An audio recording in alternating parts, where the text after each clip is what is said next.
Heading into Dover Harbour, the Border Force vessel Defender, carrying dozens of mainly young men, pulled from the first small boat of 2023. Poor weather in the Channel prevented several other small boats from making it into UK waters. As around 40 people were taken away for processing by Border Force, official sources have told us they're prepared for another year of record high arrivals. It's prompted Tony Smith, the former Director General of Border Force, to call for a far tougher approach to dealing with the crisis.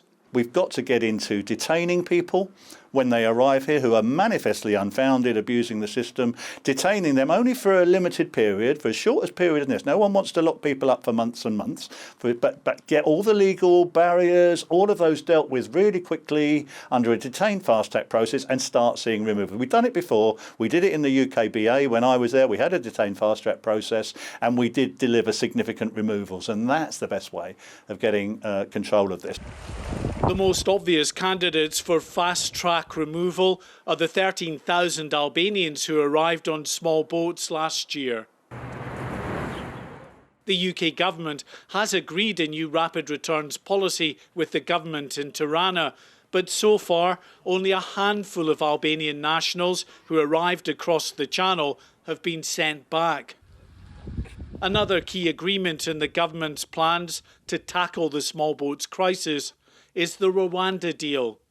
Although the High Court has now ruled the plans to process asylum seekers in that country are lawful, with the possibility of further court appeals, no flights have so far taken off bound for Kigali.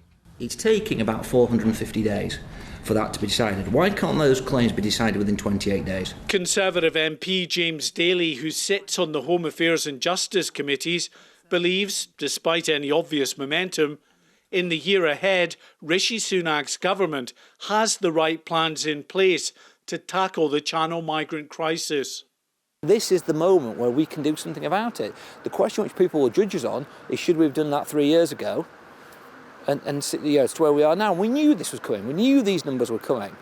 And it's not acceptable. But I can only be a politician now stood in front of you who says, I want to look forward, we've got the right set of ministers in place, we're going to deliver, in my view, having had talks with various ministers. And that's where I think we're in a good place at the moment to deal with it. Another one of Rishi Sunak's plans will see the creation of a new Home Office-led unit, bringing together Border Force, the military and the National Crime Agency to focus more effectively on tackling the Channel migrant crisis.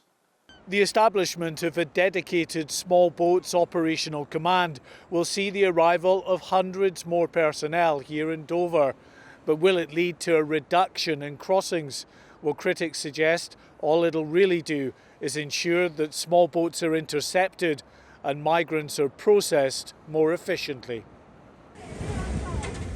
And for the year ahead, authorities are already quietly planning for up to double the number of last year's arrivals.